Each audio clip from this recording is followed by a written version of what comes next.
reactions or emojis from the Zoom toolbar. All right, up next, I would like to thank you, Professor Memoli. I would like to invite Professor Dr. Hewan Bambang Purwantara, MSc, PhD, as one of our speakers today, who's also the appointed postdoctoral supervisor, who is going to deliver the introductory remark on the state of the art of omics research in Indonesian bull fertility. I will read the summary of Professor Bambang curriculum vitae. So Professor Bambang is known as a professor at the Division of Reproduction and Obstetrics, School of Veterinary Medicine and Biomedical Sciences at IPB University. He was graduated from IPB University and continued his magister and doctoral degree at the Copenhagen, Denmark, or Copenhagen University, founded as RBAU. And now he is also a secretary at the board of trustees of IPB University and chairman of the Academic Senate SBMB or SKHB IPB University, is also appointed as the chairman of the Indonesian Animal Reproduction Association, or also known as ARHI in Bahasa, and he also achieved as many publications, and now he's already published at least 65 publications.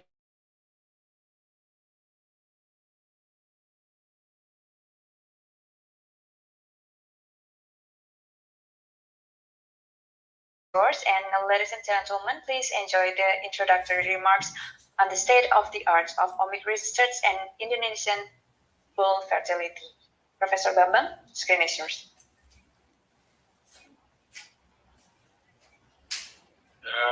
Thanks, Yoel. Very welcome, Ladies and gentlemen, Assalamualaikum warahmatullahi wabarakatuh.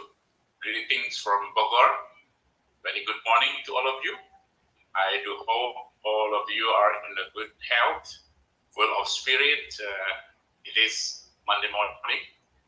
You will be working hardly and smartly to reach a great success, of course. First, I would like to express our gratitude to Allah Subhanahu wa Ta'ala, God Almighty, for His never-ending blessing to all of us. Alhamdulillah.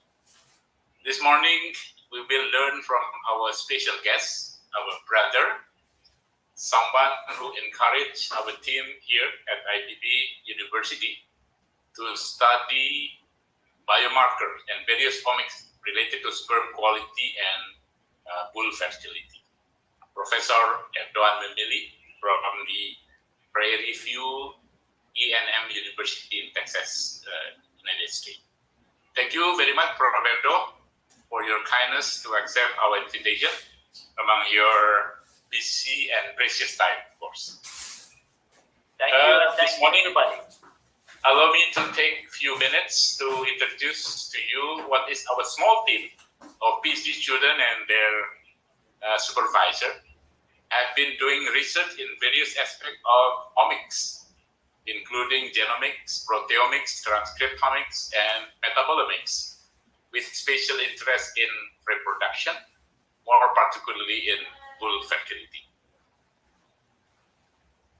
Ladies and gentlemen, Indonesian cattle population, both beef and dairy cattle, tend to be stagnant this time, with very low population growth, according to BPS. BPS is a Central Statistic Agency. The population of beef cattle in 2022 is around about 18.6 million, with only 3.5% increase rate if compared to last year, or 2021.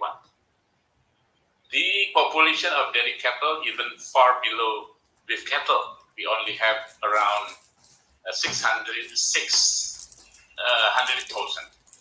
less than 1 million head, with only 0.02 population growth compared to 2021. On the other hand, reproductive efficiency is very low.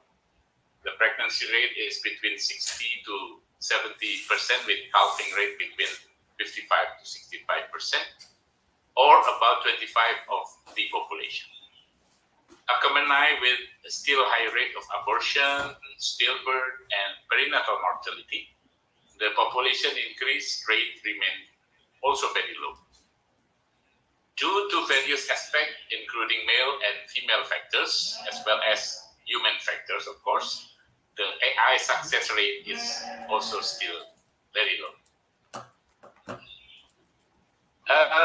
The quality of semen still be determined based on conventional assessment, which basically based on sperm physiology of ejaculate, of course. The first ejaculate and the second ejaculate has to be goes to the assessment. This assessment, although sometimes assisted by CASA, computerized assisted sperm analysis, but most of the process remain manual, which tend to be more subjective. Indonesian National Standard, or SNE, has put the minimum post-towing mortality at least 40% from total. Approximately one straw consists of 25 million sperm. Using the standard, AI centers produces and distribute more than 6 million doses per year to all over Indonesia. The conception rate reported is between 35 to 50%. Well, in general, there are three factors to involve the viability of healthy sperm. The first one is structural sperm features, include sperm head and tails. And the second is morpho-functional sperm features, include sperm motility, sperm abnormality, membrane integrity and functionality, and sperm oxidative stress. And the third factor is what we try to study. There is sperm protein, organelles, mRNA, and cRNA. So the recent research in bull fertility employs intrinsic features, including DNA, RNA, protein molecules, become a new approach, which in some countries has been adopted in several AI centers, including in the US. I think Prof. Erdogan will inform us about how is in the US AI centers, the omics already been involved in such assessment system.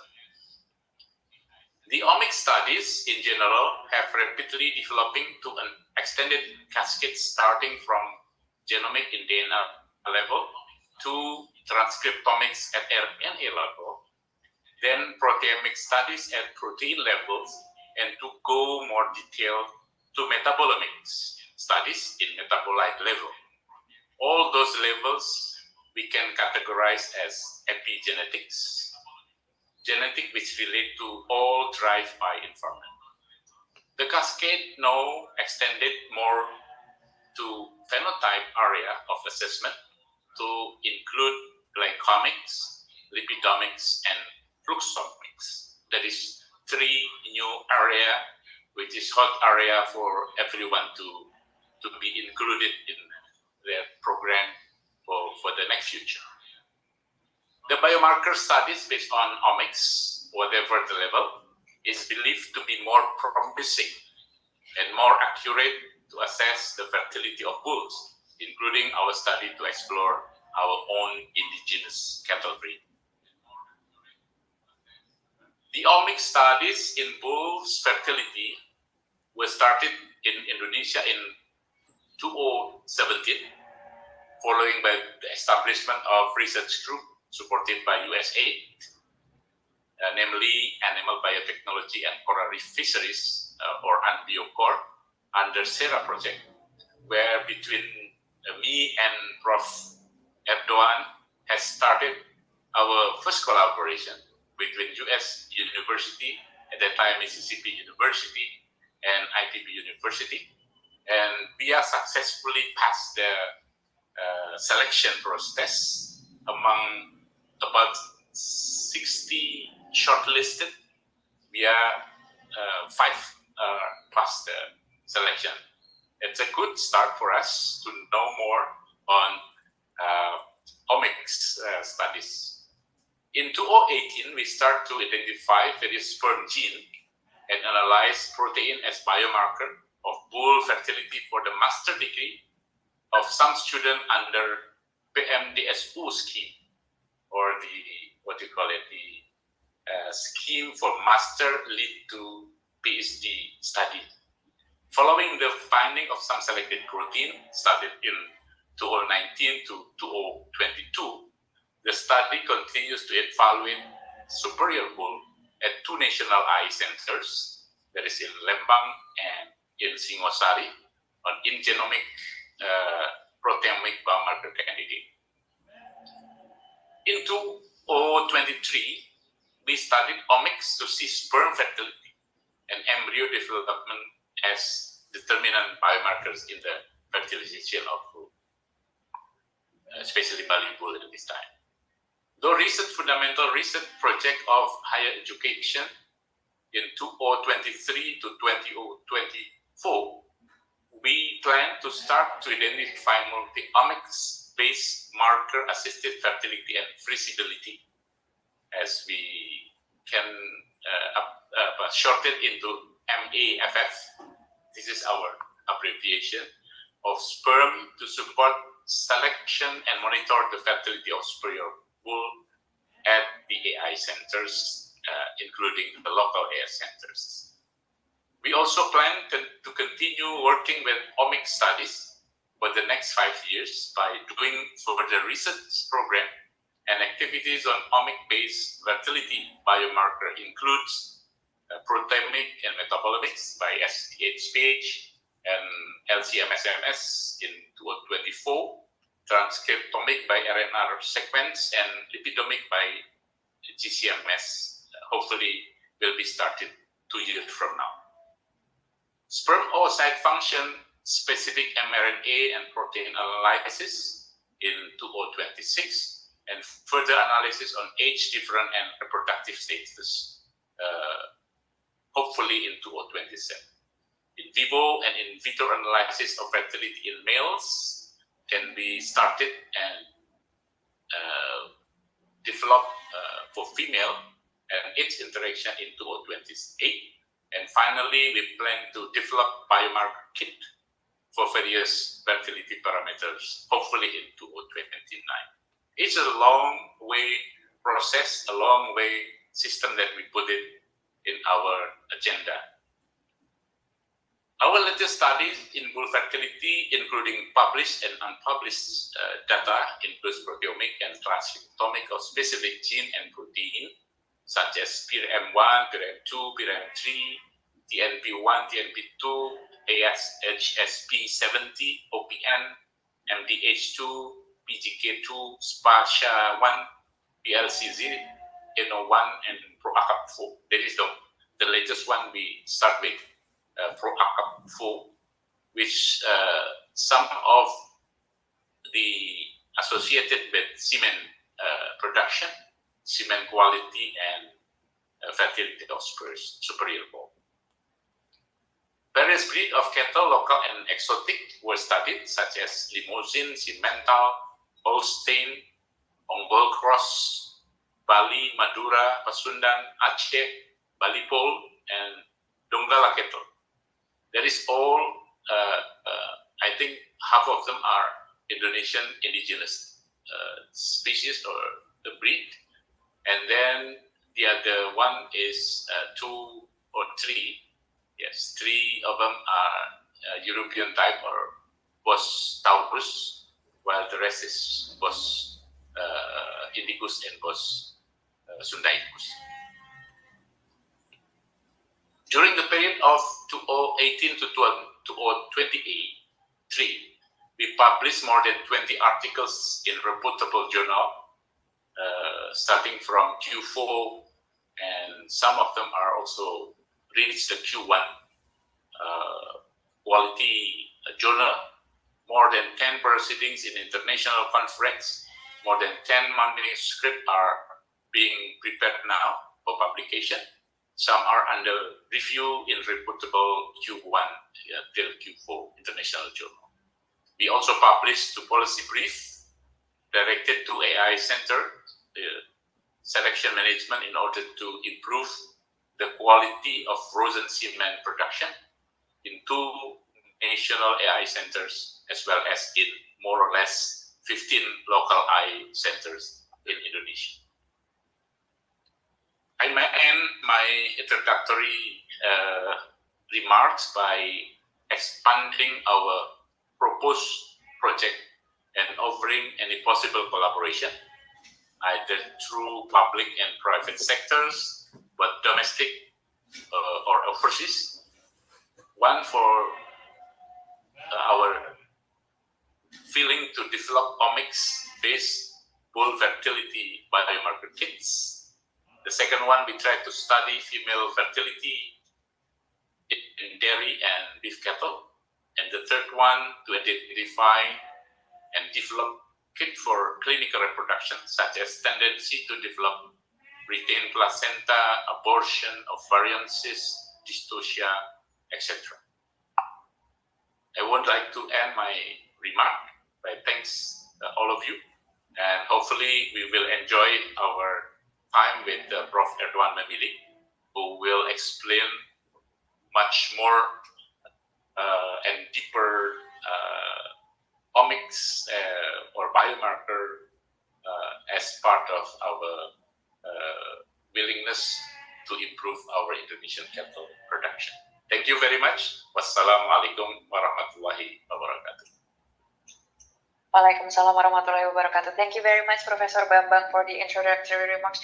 It's very fascinating to know all of the updates that we've been working on, especially in the reproductive and biotechnology that you had developed and researched recently.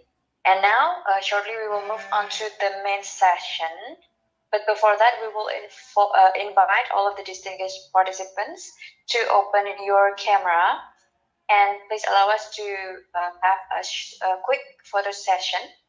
Please give the brightest smile as we will be having a quick photo session. And I will give a few moments for everyone to be prepared to reach their laptop or to reach their phone to open their camera. And then on my count, the committee will help with the screen capturing. Okay, so in my screen, there are four screen. Okay, I think everyone is ready. Okay, on my count, from 3 to 1, and then the committee will have a snapshot. On my count, 3, 2, 1, please say cheese.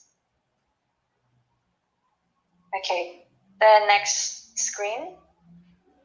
Okay, 3, 2, 1, please say cheese or keep your breath on.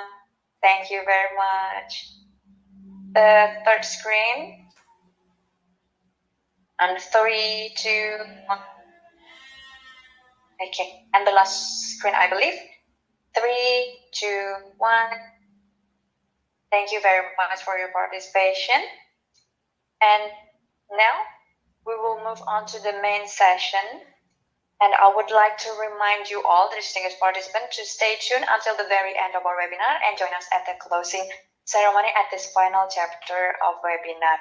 For the next session, I would like to invite our moderator, Ibu Dr. Endang, who is also the head of Veterinary Medicine Study Program at the Faculty of Medicine, Pajajaran University. Okay, it's already displayed on the screen, yeah. Dr. Hewan Endang or Doctor of Veterinary Medicine Endang Yuni Setiawati, MSc AG, is also the senior lecturer at the Veterinary Medicine Study Program, Faculty of Medicine and Faculty of Animal Husbandry, Pajajaran University. She was graduated from IPB University and then continued her magister and doctoral at the Mid Science of the University of New England for her magister, pardon me. And then for the doctoral program, she took it from the beef cattle production at the Pajajaran University. All right, without further ado, Ibu Dr. Endang, I would like to hand over the screen to you. And ladies and gentlemen, please welcome Dr. Endang and have a great session. Okay, thank you, Vincent. You're welcome, Professor. Okay, Bismillahirrahmanirrahim. Assalamualaikum warahmatullahi wabarakatuh. Good morning, Professor and all participants. We are now in the next session of presentation from Mr. Erdogan. Yeah. This session will be presented by Mr. Erdogan. Yeah. Before Mr. Professor Erdogan start his presentation, let me introduce Professor Erdogan curriculum vitae. Okay. Professor Erdogan Memoli, DVN, Master of Science, PhD. He is Professor and Executive Associate Director, Cooperative Agriculture Research Center, College of Agriculture and Human Sciences, Prairie View A&M University, United States. His educational background is sabbatical genetics in Cornell University, postdoc genetic and epigenetic in Harvard Medical School, PhD in endocrinology and reproductive physiology, University of Wisconsin Medicine, Master of Science Bacteriology in University of Wisconsin Medicine, Doctor of Veterinary Medicine, Istanbul University. Okay. Professor Erdogan Memoli disciplines are on the area of the animal sciences, cell and developmental biology, genetic and genomics, and his research interests are in economically important traits with an emphasis on fertility in livestock, system biology, and physiology. Professor Erdogan has an achievement in academic activities. He has more than 100 publications and more than 4,000 citations. Yeah, 4,210 citations. And his current HI index is 31. Yeah, that's a great academic reputation of our speaker today. Yeah, Professor Erdogan will present the topic of his presentation is Deciphering Sperm's fertility markers in livestock to ensure global food security.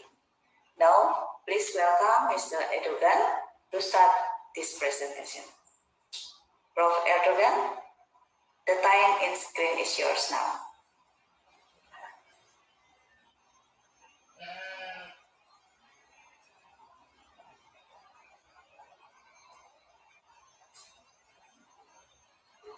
You have to unmute your speaker, please. Hello, Prof. Erdogan. Please unmute your speaker, Prof. Erdogan. Yes. Hey, my computer is having some technical challenges. Can you hear me well? Yes, we are now hear you. Okay, so I cannot see my screen. Something happened all of a sudden as I was just about to start. So let me go back.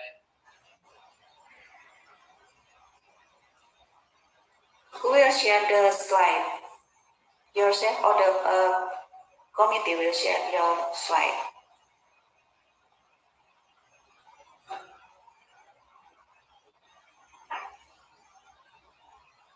Prof. Erdogan, do you want the committee to share your slides? Oh yeah. Yeah. He's out from this job soon.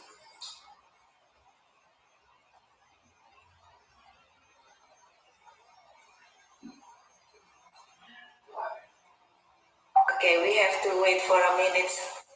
Let Mr. Erdogan come to this Zoom again.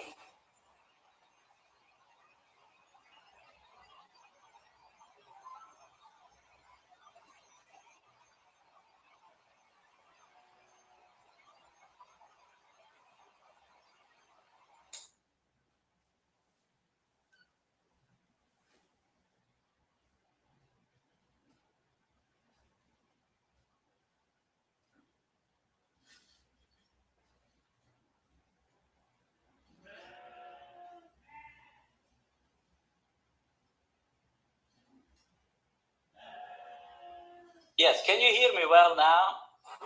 Yes, we can hear you. All right, very good. Could you open my presentation, please? Because my computer network is not working well. So I'm going to be presenting right like this. How about that? Okay, the committee will share the presentation. Okay. Just a few Thank you. minutes. Okay. Thank you. Panitia bisa bantu?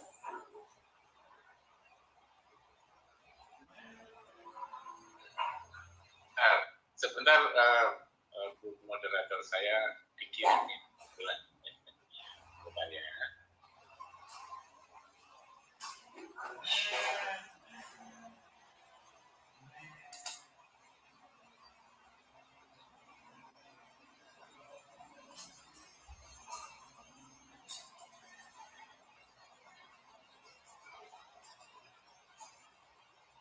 Wait for a few minutes, Prof. Edoka. Sure. Thank you for your help in these technical problems. It will happen sometimes. But all good. I have my presentation in front of me and ready to talk when you're ready. I will. Okay. Presentation. Yeah. Yes. Let's I come. will need your assistance, brother. Okay, please, Professor Edoka. All right, very good. Good morning, everybody. Greetings from Texas. I'm honored to be with you in today's presentation on the omics and biotechnology that are very important for ensuring the food security in the global scale. Next slide. I will be talking today with you about introducing the important concepts first. First off, briefly about my unique pathway, followed by the excellence in research at Prairie View A&M University and the global food security, followed by really fascinating world of reproductive biology that we study. Talking about sperm tails, we're going to talk about functional genomics, potential markers for bull fertility that can actually be used for fertility of other livestock as well. And then we'll close in with the kind of future prospects that I'm quite excited about, especially the researchers around the world, including those in Indonesia, pursue fundamental and applied research. Next one. Now, as far as my background, next one, I would like to briefly tell you that I have been quite honored to have the opportunity to study around the world. Originally in Turkey, southern part of Turkey, I grew up in a farm community and completed my veterinary medicine studies in Istanbul, and then moved on, as you see on the screen, that had me the first-hand knowledge and experience in academics in different states, as well as the industry where I helped the research team there to produce somatic cell nuclear transfer derived transgenic goats that produce the biopharmaceutical proteins in the milk. Currently, I serve as the Executive Associate Director of our research programs in the College of Agriculture, Food, and Natural Resources, that's our new name, at Prairie View A&M University. The next slide. And then the next one is that Prairie View A&M University, next slide, is a prominent land-grant university that is located between Houston and College Station in Texas. This is a land-grant university, and it's also a historically Black college and university. That is, most students are African Americans, as well as the faculty and staff. The university is a member of Texas A&M University. There are 11 members.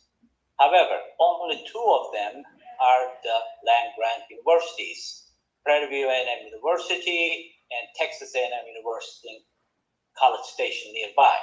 Next slide, please. Now, this is one of the things that I would like to ask participants as a follow-up question after my presentation. You see, I make this so easy, ladies and gentlemen. What is the land-grant mission? Which is that a sort of initiative by the Senator Morris way back, Morrill, in 1862, that has helped designate some of the universities as land-grant universities.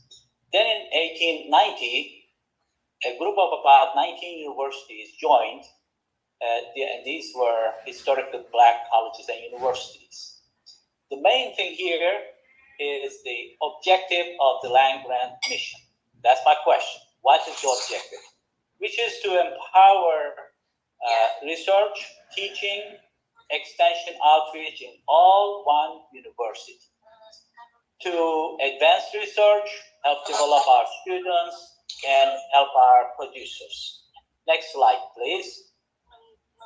At the land-grant university's College of Agriculture, Food, and Natural Resources, I have the distinct privilege to lead our research programs in 5 different areas. As you see on the screen, we have 5 I call domains of excellence: in food systems, animal systems, plant systems, natural resources, and environmental sciences, as well as social systems. That includes economy, agricultural economy, where I invite you to visit our webpage to find out about research programs, researchers that address major problems in the real world. And our goal is to provide science-based solutions through this transformative and translational research program. The most important part also is to recognize that the research mission is directly linked functionally to the other mission areas that are teaching and extension outreach. That is, we collaborate with our team members, faculty members teaching our students, as well as extension folks who take the solution to the producers.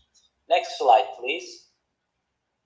I also have the opportunity to oversee a big farm next to our campus that is Governor Bill and Vara Daniel Farm and Ranch. This farm serves as the hub for the tripartite land-grant mission, where our researchers conduct world-class research, our students come to learn at the farm, and our extension colleagues use the farm to empower our producers. Next slide, please. And then the next one. Now, the biggest problems include food security. Ladies and gentlemen, this is very important for us to recognize and appreciate the research that we do. For example, the world population is increasing, and at the same time, climate change is happening. The agricultural lands are shrinking. We can continue on and on the challenges that we face. Therefore, there is an urgent need for production of food animals in a sustainable, efficient way, so that we can produce enough food, the quality food that everyone in the world will have the access to the food that should be available to everybody. Within this concept, there are reading materials that are listed on this web page, some books. I encourage you to read them because they contain current information. Simply put, livestock that includes cattle, goats, and sheep, as well as chicken, they all need to be produced at a much higher level in a sustainable way. So today's seminar will focus on this, food security, as the overarching theme. Next slide, please. And then the next one. So the reproductive biology is indeed fascinating. On the left side here, you see a sperm that, a group of sperm rather, that surround the egg, and that is the beginning of life. That is the most critical thing for ensuring food security. That is, that single step fertilization is critical for the production of mammals. That includes livestock, that includes food animals. Once the sperm gets into the egg, then the embryonic development starts. As you see on the right side, embryo starts developing, cleaving, and once it gets to blastocyst stage, it needs to be transferred if it is happening in vitro. So the question is, what is the best sperm? I'm so glad Prof. Prabhantara has provided a great introduction, because the fertility, as we know now, still needs a major advancement in understanding its fundamental biology as well as application, biotechnology that Bambang talked about. Next slide, please. So in our early research, we showed that in the beginning of mammalian development, next slide, where you can see that embryonic development following the fertilization. Yes, very good, thank you. On the panel graph on the left, you see embryos start to develop. And as it develops, there are a lot of molecular and cellular events occur as well. So at the molecular level, there are proteins and the RNAs and all other macro and micromolecules that are in the egg are not going to be enough. As you can see, the sperm is quite small in size, and the syngamy starts life. That's the formation of the zygote, followed by embryonic development. Years ago, in the laboratory of Professor Neil First, who was one of the esteemed members of the U.S. National Academy of Sciences at the University of Wisconsin-Madison, we demonstrated that during this early development, not only major cellular events take place, but also there are fundamental molecular events. For example, after the formation of the zygote, at that time, zygotic stage, we see a lot of gene expression activities, both at the RNA and protein levels. And then our research showed that the gene expression increases in each blastomer. There are a lot of activities and genes are expressed now in a new organism, new embryo.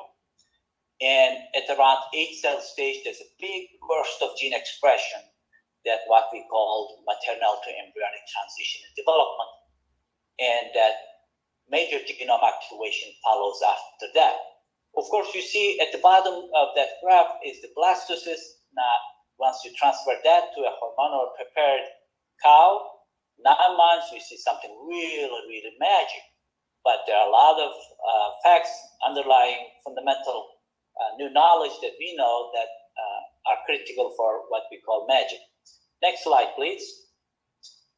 So following those studies way back then, we showed that during embryonic development, early on, the gene expression patterns that we analyze are quite associated with epigenetics, chromatin remodeling, and DNA methylation. That kind of follows a pattern similar to the one seen in the mouse. That is, early on, there are a lot of genes, RNAs and proteins being utilized from the egg, and then embryonic genes are activated to provide new gene products for the embryo to sustain their further development.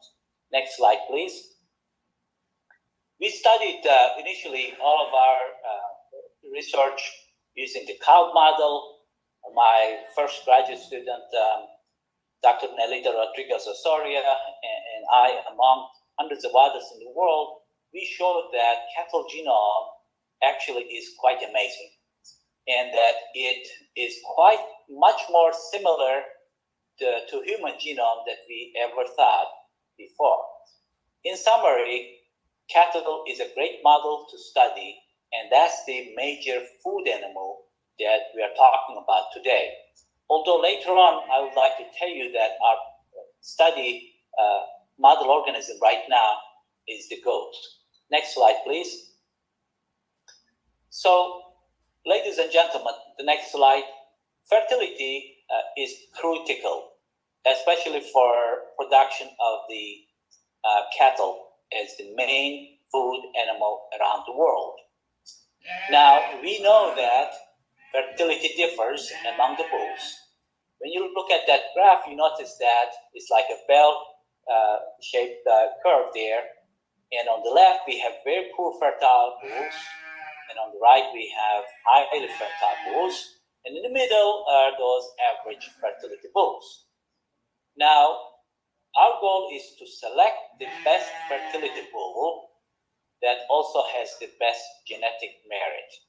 Now, this is very important because fertility is an economically important trait that is negatively or positively associated with other traits. And that fertility is a trait that is lowly inherited. So about 10% or less. That means there is about 90% or more influence of other factors. Next slide, please. Now, the fertility of bull is so critical for especially today's agriculture practices using artificial insemination, using cryopreserved sperm. You can imagine sperm from one bull can be used to inseminate upwards of millions of cattle around the world. Therefore, the selection of that specific bull for herd fertility becomes very important. Even a slight decrease in the fertility of the bull will impact negatively the herd productivity. The bull fertility we are talking about is has a very specific definition. That is the ability of the sperm to fertilize and activate the egg and support embryo development. It is influenced heavily by the environment, nutrition, management, and at the molecular level, epigenetics, because genetic inheritance or influence is pretty low, especially in dairy cattle in the US, for example.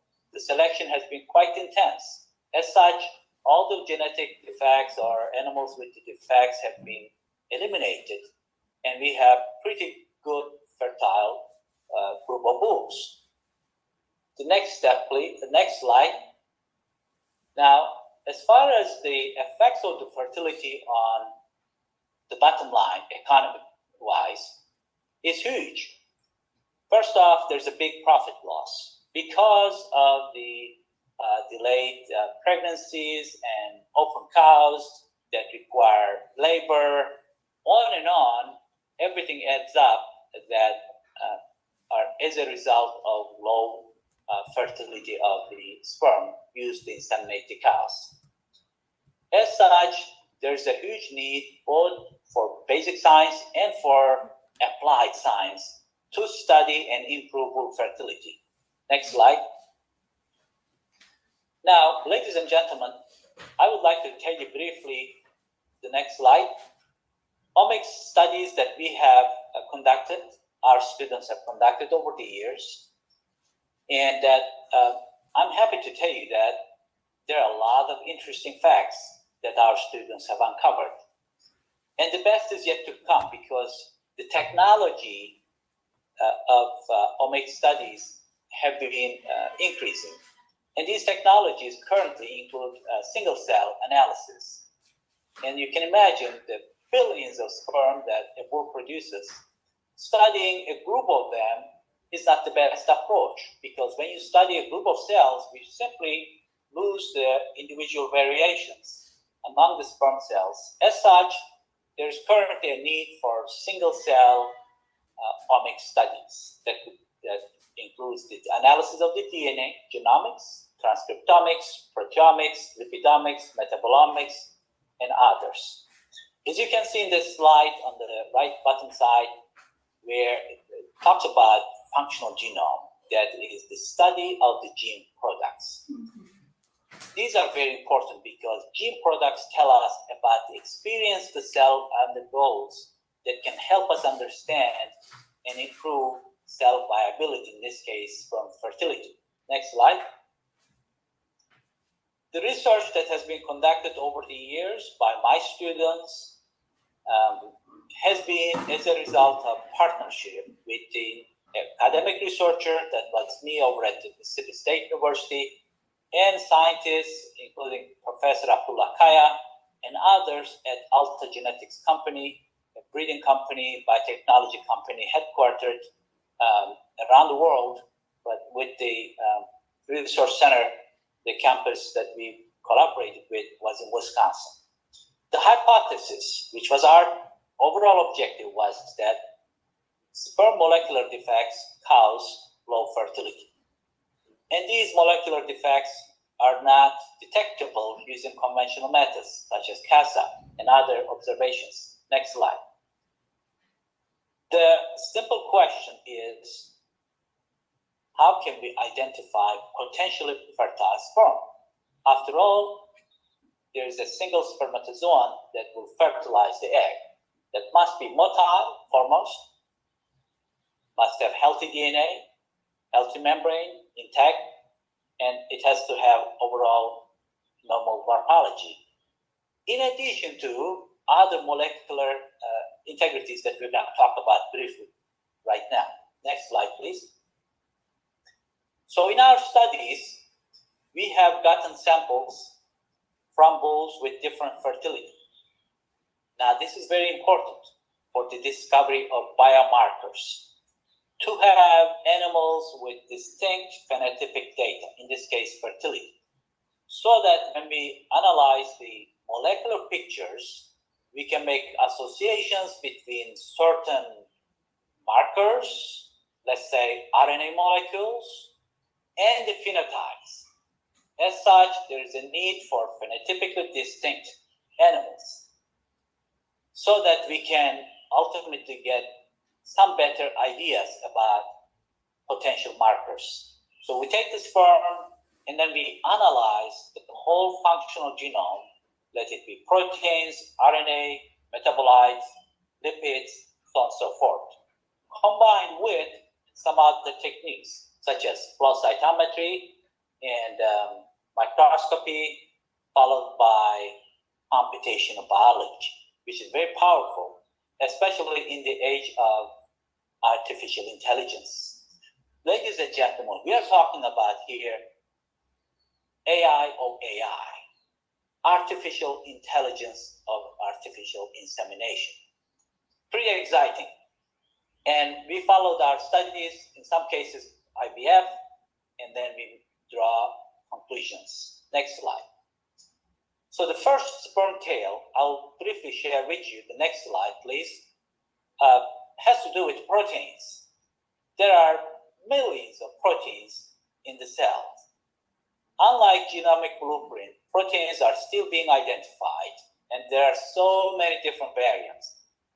In this case, ladies and gentlemen, we took sperm from high and low fertility bulls, and we did both gel-based analysis, in this case 2D gel, 2D Dodge analysis, as well as some of the proteomics methods that followed after this. As you see here, we identified key proteins that have to do with the structure, ODF2, for example, tubulins, as well as some of the energy, glutathione transferase, hexokinase, and pyruvate kinase. All these metabolism-related proteins were identified when we compared proteins of the sperm from high versus low fertility. Next slide, please. Now, the studies that we have conducted have been validated by others.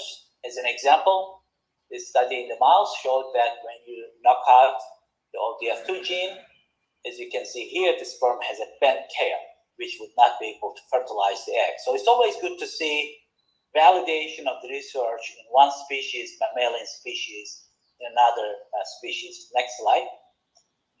The studies have been published. Initial study came out way back in 2008. I'm happy to tell you that my students and collaborators worked together to identify at that time 125 differentially expressed sperm proteins between the sperm from high versus low fertility bulls. And since then, some of them have been developed as markers for fertility by industry other than us, and by other researchers around the world. This is a very happy moment for me because collaborative work between academia and industry led to the discovery of some potential proteins that were then later studied by other researchers in the industry settings and in academics to further get the power and information from this research. Next slide. Followed the omics studies were some of the individual proteins that came out of those omics studies. For example, one of them is the protein 1. Dr. Shula Doan led a study with researchers from other countries and industry, and as well as in the US, that showed that protein 1 is indeed a potential fertility marker, because this nuclear protein helps the sperm chromatin to be wrapped around so tightly in the sperm head so that the sperm head can swim further properly, as well as so that the sperm chromatin is not loose. Because if it is loose, the chromatin DNA is subject to more damage, including free radical oxidant species. So, very important finding indeed that this can be applied to other species, other breeds, and this study was published in the prominent Journal of Biology Reproduction. And some of our studies, for example, Dr. Pamela Grant found out that sperm superoxide dismutase is indeed associated with more fertility.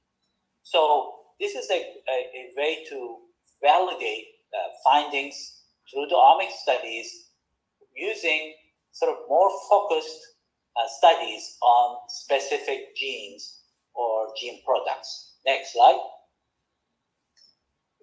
Later on, we focused more on the ODF2 and PALP and demonstrated that they are indeed as potential markers in breeding bulls. This was more recent, back in last year. Next one has to do with the sperm RNA. There has been a mystery about the transcripts in the sperm. After all, spermatozoa are transcriptionally silent, that is, there is no transcription taking place. So there has been a question about what if there is any RNA in the sperm, and even if there is, what do they do? Well, the power of graduate students and researchers is very fascinating. My first graduate student, Dr. Nelida Rodriguez-Osorio, with others, demonstrated that bull sperm had tons of RNA. However, as we looked at closely, we found that a lot of those RNA later on were very small, microRNA. These are small, non-coding RNAs. They are not translated, but they are functional as RNA molecules. Very fascinating. Next slide, please.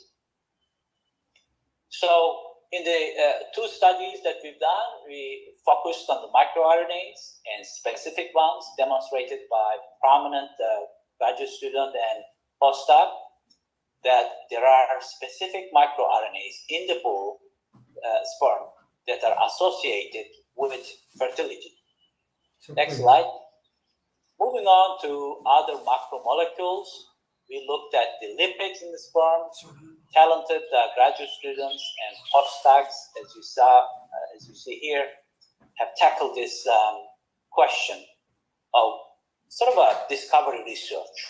What are the metabolites in the seminal plasma and in the sperm, as well as what are the lipids in the sperm, as well as seminal plasma, that are associated with bull fertility? To save time, ladies and gentlemen, I have just provided the article list here for you to read. Next slide, please. Now, the last part of my presentation is about epigenetics. Very briefly, I'd like to share with you a fascinating area that is about changing gene functions without changing the DNA code. That is, DNA sequence is the same, but there are specific changes that occur in the DNA other than its sequence that are DNA methylation and chromatin remodeling. that ultimately modify gene expression. For example, we know DNA methylation suppresses gene expression, shuts off gene expression. Now, at the bottom part here, you see the chromatin remodeling. This has to do with post-translation modification of sperm nuclear proteins. As you see in the figure here, the acetylation mark, histone 3, lysine 27, can be acetylated and it activates gene expression. Likewise, or on the opposite, histone 3, lysine 27 trimethylation is a repression marker. So a talented student in the lab, Nasir Kuchi, who's now a postdoc at Rutgers University, wanted to ask a question about post-translational modification of these sperm proteins. Next slide, please. Prior to the study, another talented student, Rodrigo Oliveira from Brazil, demonstrated that sperm has a lot of histones. Now we know that majority of the nuclear proteins are protamines, primarily protamine 1, but we know that there is at least protamine 2 and others more likely, and that there is a varying level of different histones. Histone 1, 2, 3, 4, and their variants. You can read Rodrigo's paper in Reproduction, and it's still very current. Next slide. So the question was, how do acetylation and methylation of histone 3, lysine amino acid 27 relate to bull fertility? Next slide. To pursue this research, Nasir took bull sperm from about 10 animals with different fertilities, as you see over here. And these, of course, were based on in vivo field fertility records that are very important. Next, in the next slide, you see that we performed flow cytometry, very classical method. We prepared samples and analyzed through flow cytometry machine. Next slide, we performed immunocytochemistry using antibodies against the proteins we studied. Next slide. And we followed this using immunocytochemistry analysis using a confocal microscopy. Next slide, please. In our studies, we do need to have negative and positive controls. In this panel, you see that sperm, as you see in A2, with the green stain, showing that there are indeed histone 3 stain, methylation or acetylation in there. Next slide, please. In the flow cytometry experiments, likewise, we did need to do negative controls because antibodies do cross-react. Even the secondary antibodies are known to give reactions. So in this one, we showed that all the controls worked fine. Next slide, please. Over here, you see that the slide on the left side were results from the high fertility bulls, and on the right side from low fertility bulls. If you look at the quadrants, there you see a lot of differences that are distinctly different as far as the acetylated population of the cells versus methylated population of the cells in bulls that are low versus high fertility. Next slide. So to put them as a graph, the bulls, irrespective of their fertility group, low or high fertility, showed significant methylation of histone 3 K27 trimethylation compared to the acetylation. This does make sense, right? Because spermatozoa are transcriptionally silenced cells, so there's no transcription going on. It's a repressed state. So that when the fertilization occurs, the gene expression will occur correctly in the zygote. As a result, we see a lot of methylation of the histone 3 in that specific glycine amino acid as compared to the acetylation mark there. Next slide. Now, this histone 3 is a nuclear protein. The slide here is showing you the importance of connectedness of the molecules in the cell. This is like an interactome where molecules, in this case proteins, need to interact together to draw functions, either negative or positive functions. And it's the interconnectedness of the molecules in the cell that we got to better understand. Not just looking at the protein levels, but looking at their post-translational natures is very important. In addition to looking at the expression levels, we do need to study the spatial temporal locations of expressed proteins in the cell. Therefore, we need molecular analysis as well as cellular analysis combined together so that we can better understand what is happening in single cells. Next slide. And then the next one. So in conclusion of the research part here, ladies and gentlemen, there is a need to discover biomarkers. These potent biomarkers can help us evaluate semen quality and predict fertility. These advanced tools are necessary. That we're talking about systems biology, single cell analysis, and computational biology. Very important indeed. Sperm functional genome is just beginning. We do need to understand excuse me, the mechanistics behind the functional genome findings.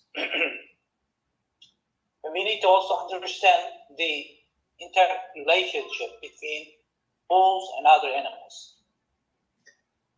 For example, currently we are studying the fertility phenotypes in the male goats, bucks.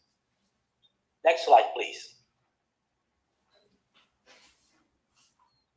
Now, in summary, there is a need for integrated study of genomics, functional genomics, and other tests to uncover molecular cellular pictures. Then associate those pictures with phenotypic data.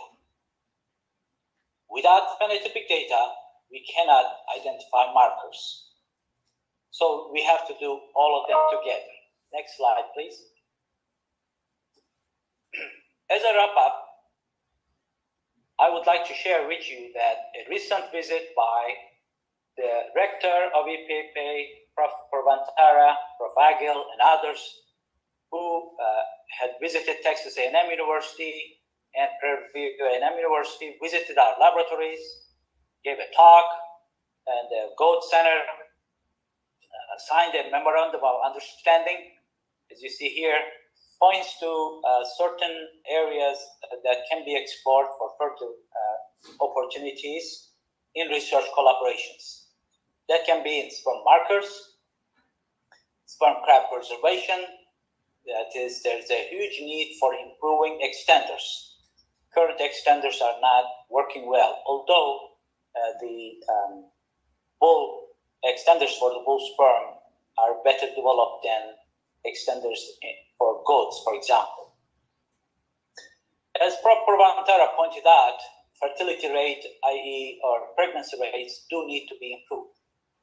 It's pretty low when you talk about 35% pregnancy rate, very low. That needs to be increased upwards of 85% or more. Second cluster of opportunities have to do with educational, in developing the graduate students, postdocs, to conduct research, as well as faculty exchange programs between the research institutions. So that ends my presentation. Ladies and gentlemen, thank you for your attention, and I will be happy to answer any questions that you may have. Okay, thank you, Professor Erdogan, Yeah. Thank you. Yeah. It looks like a long way to have the technology in omic technology. Yeah, Prof. Yeah. Long way to go for that. Yeah.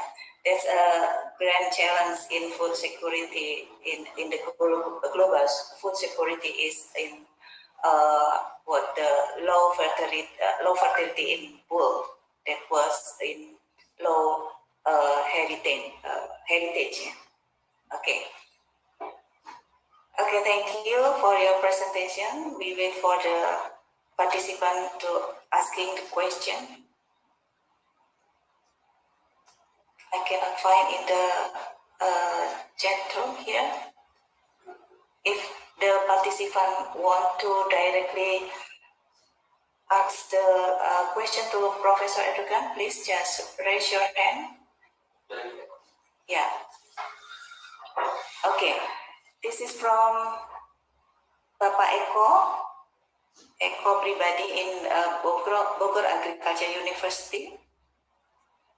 How do you think that the problem of global food security can be overcome in a situation of the threat of climate change and global logistical disruption due to the war and others? Yes, I appreciate the question.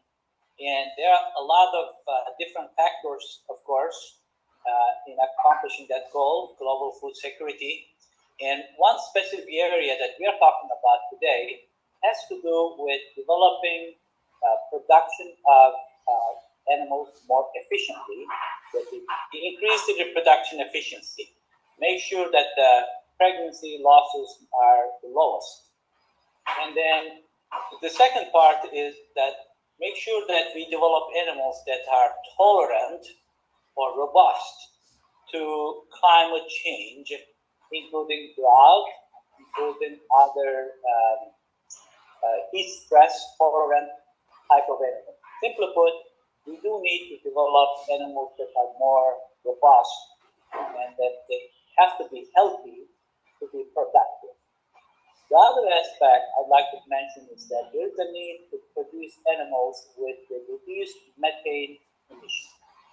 So how can we provide technology that can be used to produce animals that are more efficient, more resilient, more productive, tolerant heat and drought, as well as produce less methane. So those are some of the things that can be accomplished to combat with changes in climate and other conditions around the world. Okay, thank you, Prof. Erdogan. How do you think that Bapak Eko is the answers? It's clear. Thank you very much. Okay, thank you. Thank you. Another question, please. Okay, while waiting the other participant to answer the question, one of the end of product of omics technology is the development of a diagnostic kit for bull selection. In your opinion, what are the steps for making fertility kits? It's what step have to be done? Sure. Yes. The first thing, you're right. I'm glad you asked that question because it's very important. First thing we're gonna do is do comprehensive analysis of the cells. Let's talk about sperm cells. And a best fertility kit research should include analysis of sperm cells from large numbers of animals, bulls, at different ages and for a whole year, or that is for a long time. Because we do need to study large numbers of animals that are different in their fertility. That is, we need animals with different fertility phenotypes. In addition, we need animals at different ages, and we need to study or collect samples at every age. We know that the fertility differs quite a lot among the animals during the year. We also know that fertility differs in both of different ages. So there's a need, and it's very systematically it's possible to do, to study large numbers of bulls using comprehensive studies at different ages and sample collection at different times of the year, and that samples and experiments must have technical as well as biological repeats to draw solid conclusions, followed by statistical analysis that are not as easy because we are dealing with thousands of potential markers. But that is what we call systems biology approach. Okay, thank you, Prof. Edo. Sure. I welcome any questions from our previous cohort of graduate students. Faisal, I saw him there. Yolinda was there, and I saw Resti, and I saw others. So please go ahead, and I'd love questions. Okay. Hello. Could I stimulate first? Yes, Prof. Bambang. From Edo, I think we learned a lot this morning or evening in your time there, that omics has to be combined to the traditional or conventional way of assessment, selecting goals and everything like that. My question, the first question is, how you do in the US try to combine those conventional with certain omics, can be transcriptomic or proteomic, and lately I think it's metabolomic has become a new way of assessment. Do you see how to combine this? Because in some way that many people is hesitant to use these new tools because they already been preoccupied with the old one. As you know, maybe it's quite different to learn something new and then use it for the assessment system at the AI centers. Could you comment a bit to compare what is the situation in the US or other countries, developed countries, compared to our developing countries? Sure. Yes. So you're right. The omics studies are absolutely critical because one gene product at a time, those times have long gone. Although there's a room for that type of research after the omics studies are completed. So in the US and in developed world, I know the science advancement, especially in the AI, in this case, we are talking about artificial intelligence, is increasing in light speed. What I'm talking about here is there's a push and movement towards understanding the whole determinants of male fertility.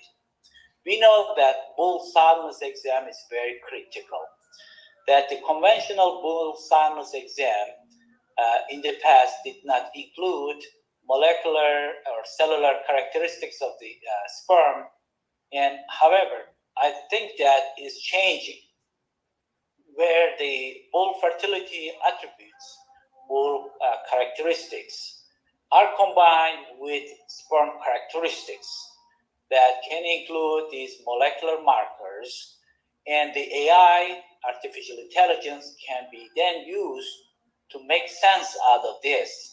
It's a very exciting time right now. I suspect some of these are being applied by the AI companies that have their private, confidential ways of doing this business because their trade secrets are not known. And to summarize, Bambang, I think there are a lot of uses of sperm molecular phenotypes, cellular phenotypes, combined with other characteristics of the bull to assess the bull fertility. As far as the assessment of sperm semen quality, similar factors are being applied, that is AI technology of multiple analysis of the sperm. There are even single robots capturing single sperm that can be used to fertilize the egg, especially in other mammalian species other than bulls or other than cattle or goats. As you can see, these technologies are transferable that can be used in the production of the food animals like cattle and goats as well. So it's a great time right now. I know that things are happening that include conventional sperm analysis along with the advanced molecular cellular characteristics to determine the best sperm using AI, that is artificial intelligence. Okay. Thank you, Prof. Thank you, Prof. Edo. There is one question in the chat room from Brilliant. Brilliant, do you want to ask directly or I should read your question? She must be brilliant girl. Brilliant. Are you there, Brilliant? Okay. Hello. Hello. Thank you Okay. for presentation from Erdogan. I will Can you ask. open your camera, please, so Mr. Edgar can see your face, your brilliant face, maybe. Wait.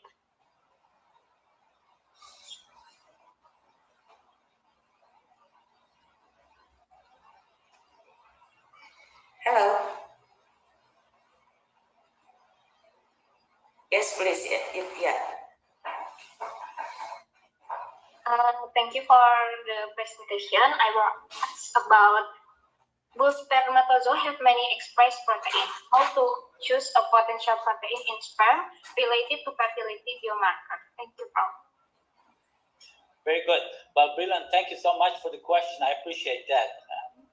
The question is very important because there are thousands of proteins. So the question is which one to pick. So it's not an easy task, right?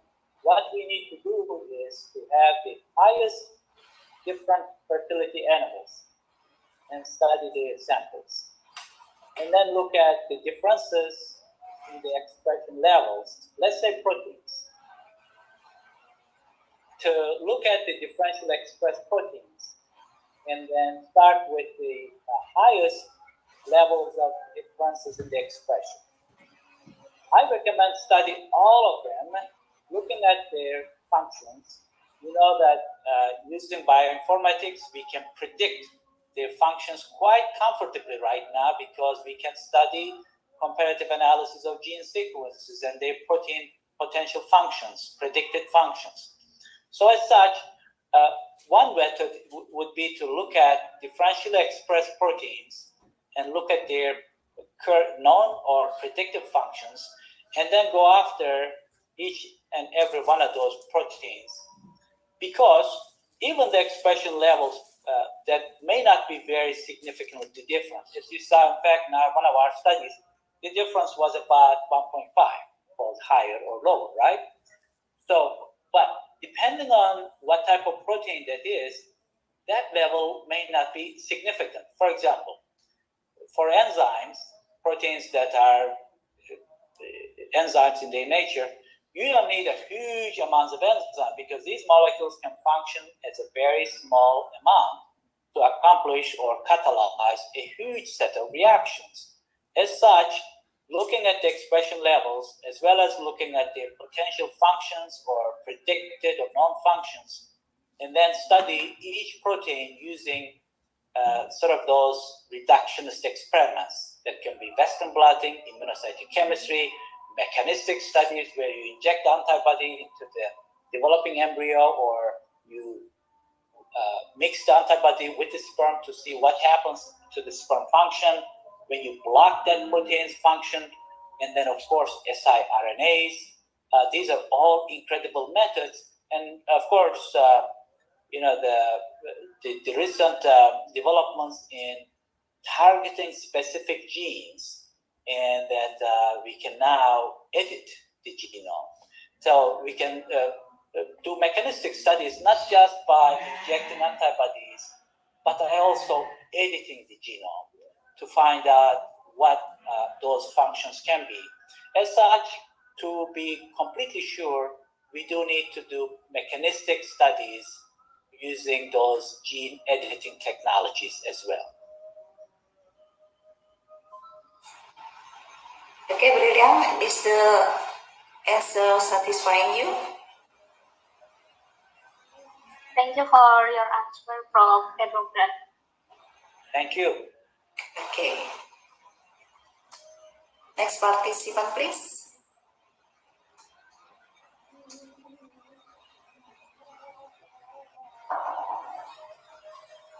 Okay, Prof. Erdogan. Most cattle in Indonesia,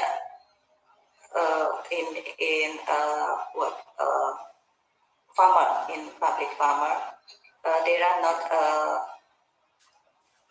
original breed. There are most of them are crossing cattle. How do you think if doing research in for omic technology with this crossbreed cattle, should we make a pure breed or we can do the study in crossing breed? Sure, I appreciate the question. We know that the crossbreeding brings in hybrid vigor. That is, fertility is one of the economically important traits. Is expected to be influenced by crossbreeding approaches. Therefore, that is, crossbreeding is good. That's the first fact. Second thing is that it is very exciting, in my opinion, to study the fertility of those Indonesian cattle breeds, whether they are purebreds or crossbreds, to first discover the fertility, sort of like descriptive studies, to analyze what their fertilities are, what their sperm molecules are that are associated with their fertility. Of course, you need to have larger numbers of bulls, which is not easy to have, but as much as possible to have more bulls and study their genome, first analyze what type of genome they have, crossbred, but how much of this breed and this breed and that breed. If it's a composite breed, we need to, it would be very interesting to study the blueprint of the genome and then blueprint of the functional genome and make associations between the blueprint of the genome that kind of leads to specific levels of fertility. So as such, those descriptive or discovery studies can be very important to generate hypotheses by analyzing those results to do further studies.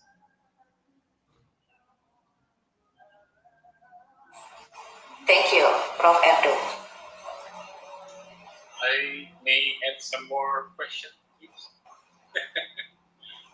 Prof. Erdogan, I think you mentioned about low and high fertility to be evaluated first, and then we can categorize or classify those two, low, medium, and maybe high fertility groups. How big is the number of samples? Because in Indonesia, I think sometimes it's not very easy to get thousands of accurate data. So how to scrutinize the data, which is sometimes come from the field, which is not very good to be included without any selection first or screening first. How do you get the thousands of animal as high and low fertility from the AI centers or something like that? Yeah. In your case. Yeah.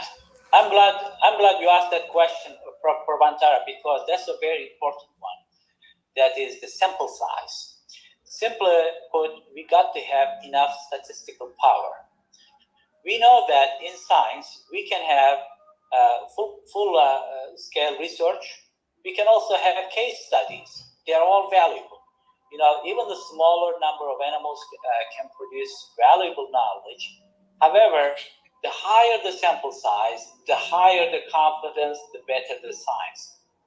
As such, as you mentioned, collaborations with the AI Center are very important, as well as with the producers. You know, in the United States, if you look at the history of the genomic technologies that have been developed and now very powerful in genomic selection in dairy cattle, that technology has been developed through years of collaboration, very intense work among the AI stations, between the producers and the university researchers and the government, USDA, ARS researchers, to really understand the molecular picture so that they had enough fertility phenotypes. Everybody collected phenotypes. And so that then became so good because genotype is easy to determine.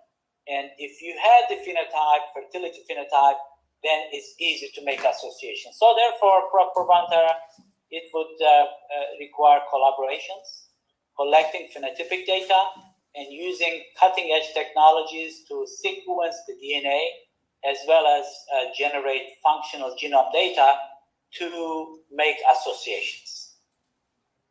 Thank you, Prof. Because in Indonesia, we have the system called ISIGNAS, where the data is compiled in national level. So we have 100,000 or even million data in such thing, including fertility. So, but again, sometimes we have to select, or we have to screen which one are eligible for further analysis Sure. or assessment. Yes. Okay, thank you. I saw somebody in the Zoom raise hand. Charles. Sorry. Yes, Doc. Okay.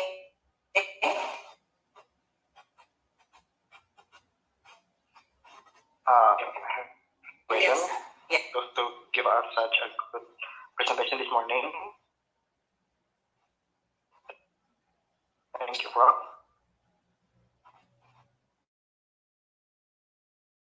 It's about transcriptomics, proteomics, or the others. What omics technologies that have any to applicate the diagnostic?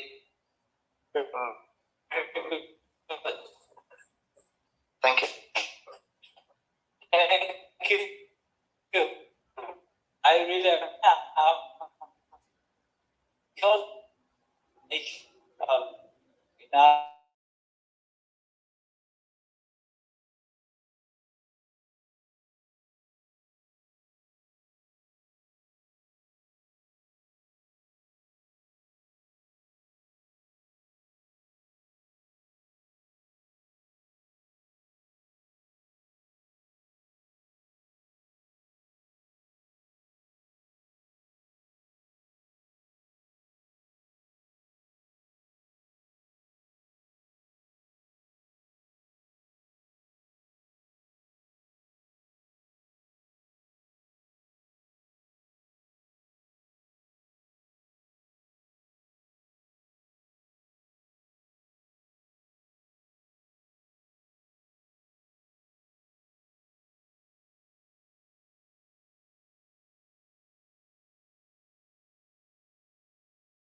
can we determine the male fertility since young? Yes, thank you very much for the question, Dr. Iman. And in fact, yes, we should, we will, we must, because if you look at the industry, the sooner the puberty can be reached in males, and the sooner they produce functional sperm, the better it is for our producers. Therefore, there is a need for study. This could be actually a very good research study. Some studies have already been done over the years. How soon can you make a bull? How young can they produce functional sperm?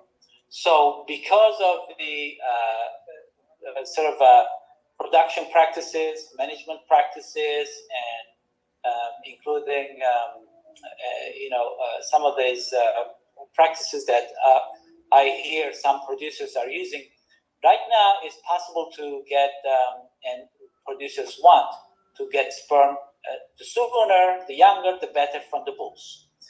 However, in practical settings, bulls have to go through a series of testing, and it does take time. In fact, that's why one of the reasons the omics technologies combined with others would make a big difference is that you use these technologies to speed up the diagnosis. And so your question is, yes, there's a need for getting functional sperm produced in younger males. Younger the better for the industry, but sperm quality must be good enough. So therefore, there's a need for more research, as these younger animals may not produce the best sperm. Remember that the bull fertility affects not only just fertilization, but embryo development and beyond. So those things have to be studied, and daughters' characteristics need to be studied. So I think that's an excellent research area. Okay, thank you. Jadi secara garis besar, let me translate a little bit to Bapak Imam. Sure. Ya. Jadi bisa dilakukan sejak awal, Bapak Imam, ya.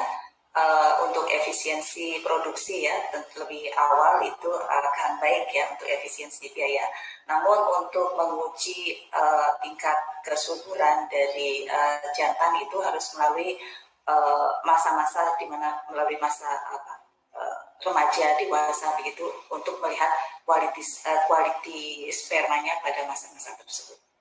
Jadi perlu ada beberapa penelitian pada tahapan level-level umurnya. Kurang lebih seperti itu. Oh ya, terima kasih Ibu moderator. Baik, sama-sama. Ya, oke. I saw Ibu Vincentia. Raise hand, please. Thank you very much, Dr. Enda. And thank you very much, Professor Mamili, for the fascinating talks. I would like to ask, especially in regarding the wildlife ones, because if I'm not mistaken, you have pointed out some impacts on this approach to the wildlife ones.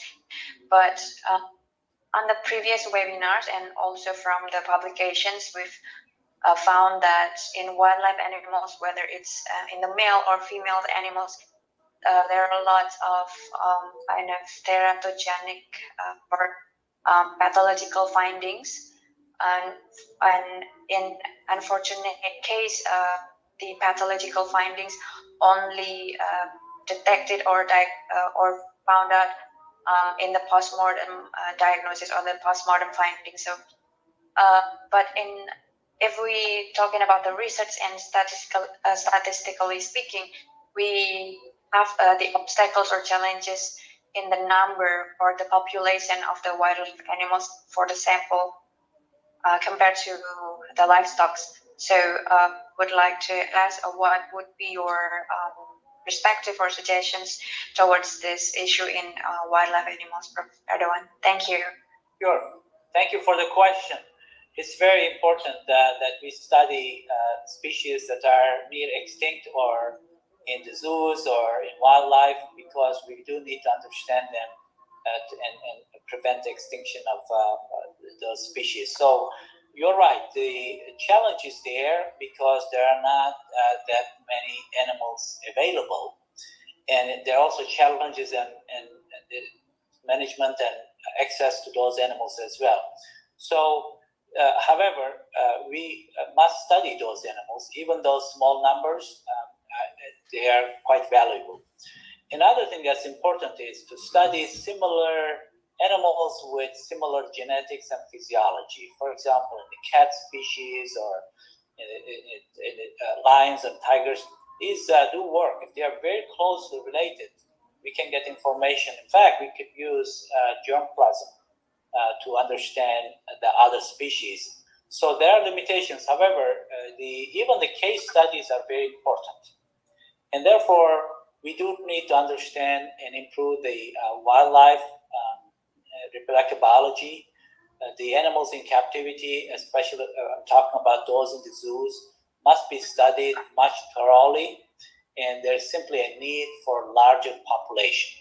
That means that a collaboration is needed among the zoos, among the countries, and that we are actually in a race against time right now because a lot of species are faced with major challenges and they are becoming extinct.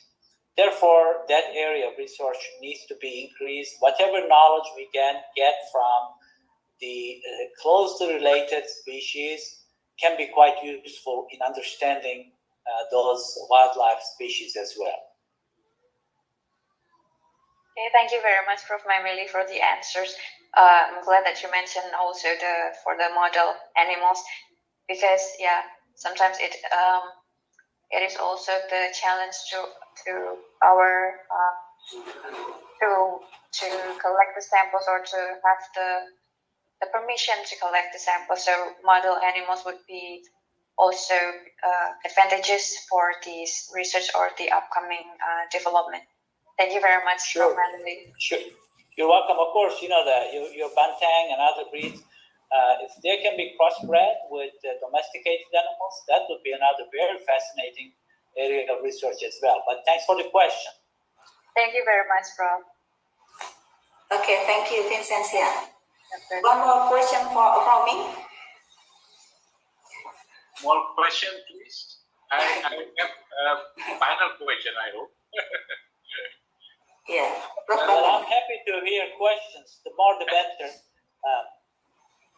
Yeah, Prof. Erdogan, I think from your last slide, you offer such collaboration, either research or education, and we have a lot of young generation who already exposed to some omics studies, including that we have UL who work with the banteng, real banteng from Indonesian zoo safari, and then my question is how is the prerequisite and condition that you will ask from us, whether we should have our own research project, bring it to VMU, or you can provide some of the possibility of such condition in Sure. especially for education, for graduate and postgraduate research. Sure. Education has no border. You know, these days there are a lot of opportunities that were not available in the past. For example, let me mention two areas of research, very, very fascinating at Prairie View A&M, which is a land-grant university between Houston and College Station, where we have a large farm with over 500 goats and over 100 cattle that we are going to increase. So we have the labs and the facilities, and all of those are excellent settings for conducting research. And in addition to those things, of course, we have the intellectual resources, professors from Prairie View A&M and Texas A&M, and we could explore the collaborations in a very close, physically close proximity. So I think there are a lot of opportunities in students visiting Prairie View A&M University's world-famous International Goat Research Center. And I think you had a chance to visit. We appreciated your visit and your teams. It's one of the best centers of goat research units in the world, because you got to have the facilities, you got to have the forage and in the pasture, and then we have the meat lab right across from the goat center, and the scientists are there. So that's an excellent research setting for researchers from around the world to come, conduct research, and then do similar research in their own countries. For instance, for our Indonesian students and postdocs, that would be good to do research using samples from our animals here, because bringing in samples back and forth is very difficult. International regulations prohibit most of those things. But it's not necessary, because once the students and postdocs in particular master the techniques and learn by doing here, and they can easily do those using samples in Indonesia. So it's not a problem. Technology-wise, I think most of these technologies are available around the world. Some of them can be done commercially, but it's better to establish the capacity of such technologies at universities so our students can learn, whether they are in Indonesia or in the US. And more importantly, Bambang, I think collaboration is key. We have world-renowned researchers at Texas A&M and Prairie A&M at IPB. Imagine coming those minds together, tackling world problems is very fascinating. Thank you, bro. Because we already signed an MOU between EAMU and EVAMU, and I think we have to fill this with activities and program. And as we know that Indonesia has a special scheme called LPDT, we can send students to abroad, and we can have this triangle collaboration between Texas A&M University and Prairie View to be in consortium, when some are activities in Texas A&M University and South. Yeah, exactly. Yeah, and I think beside the cattle, I think Indonesia now has become more small ruminant studies, even small ruminant business. A lot of young generation now to be young farmer with 500 to 1,000 head in their own farm, and I think they develop a lot of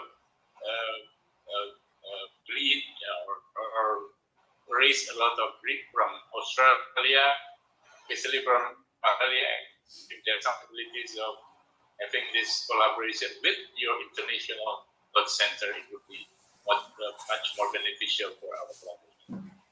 Oh, definitely. You know that it's great to hear that young generation is interested in being animal producers. That's very critical for us to ensure food security in the future, because we can produce all the knowledge, all of these advancements, but if we don't have the producers, especially the next generation, we cannot proceed with that pursuit.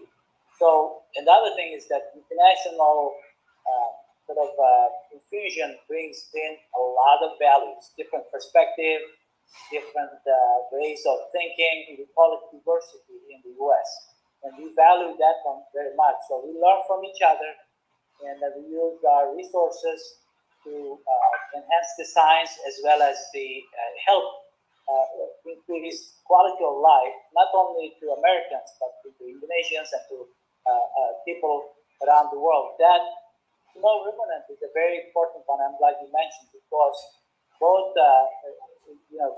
goats and hair sheep, the wool market is down now, and other synthetic materials are being produced. So as such, wool sheep is not as common. However, there's a new set of breeds of hair sheep that can be produced alone or together with cattle or with goats. So you can have mixed sort of mixed species farming, that they don't necessarily compete for the same type of feed. In fact, when I was in Indonesia, I saw kacang goats climbing the mountains, and that's very good because that animal is well adapted.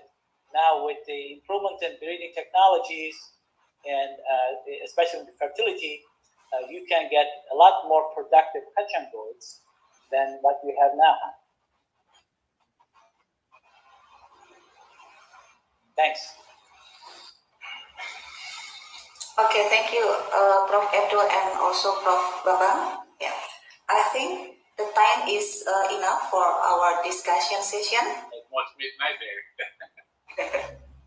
That's all right. It's been a lot of fun. I appreciate the opportunity, especially the new generation of researchers. I'm really honored to be part of this discussion. And that I'm so glad that Indonesian omics technology research is advancing very well with Prof. Parvantara, Prof. Agil, and others there, along with our young researchers there. I'm really excited, and I wish you the best of success.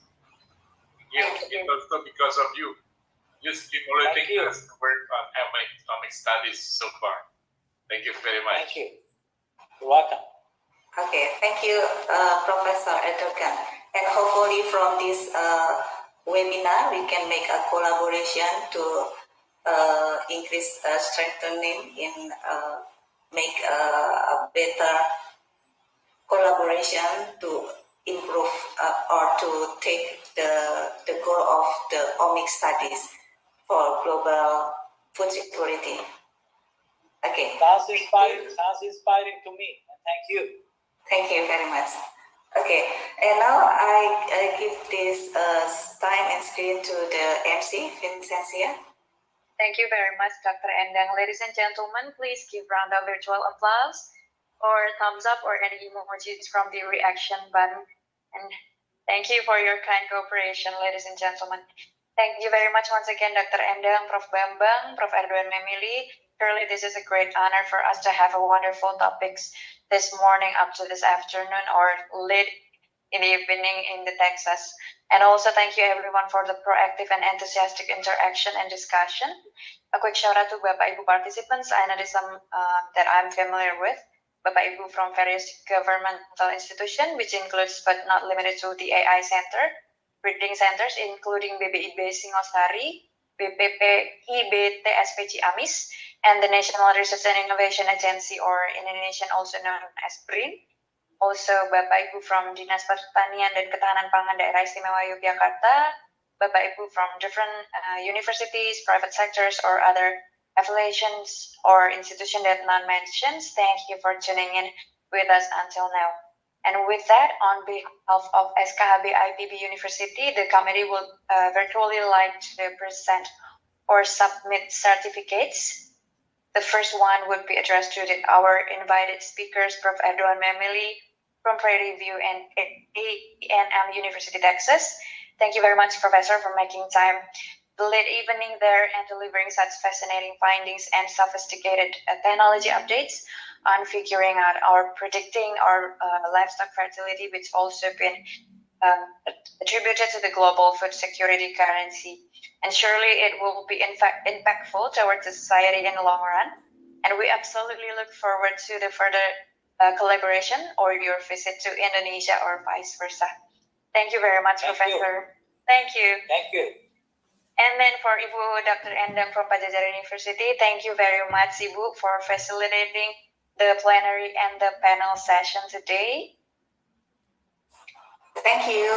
Thank you very much, Doctor. And lastly, for Professor Bambang Purwantara from IPB University, thank you for your wonderful introductory remarks that serve as a good bridge to the main topics. Thank you. Now, ladies and gentlemen, that the webinar series is officially over. We would like to give special thanks to all the collaborators from Japan, Malaysia, Germany, the US, and of course from Indonesia for the contributions and support, and thanks to all postdoctoral supervisor and colleagues working hard to prepare and organize the long webinar series from Chapter 1 to Chapter 5. Thank you Prof. Iis, Prof. Wayan, Dr. Agil, Dr. Ulum, Prof. Bambang, Dr. Esti, Dr. Vira, Dr. Berlin, Dr. Zulfi, and Dr. Faisal. Also, we would like to proudly acknowledge the Director of Global Connectivity IPB University, the Dean of SKHB IPB University, Dr. Amrozi, also Dr. Endang, Dr. Hewan Fitria, Miss Oka Septi, and Miss Maulita Lutfiani. And this webinar series also would not be made possible and successful without the contribution of the participants. So thank you very much. And hopefully this will not be the end or the final end of our webinar, but instead this will be a fresh beginning to the upcoming postdoctoral webinar that may be held in the class 2024 or the next batch. Once again, thank you very much everyone, and we wish you all the great rest of your days and weekdays ahead. Finally, I'm Yoelinda, and I offer my sincere apology.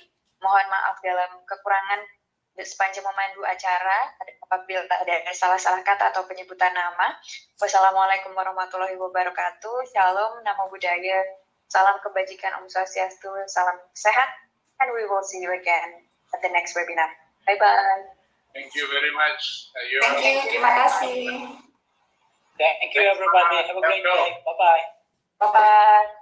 Salam sehat selalu, Prof. Bambang. Mbak Eni, please. Terima kasih semuanya, Prof. Bambang. Terima kasih. Acara. Terima kasih.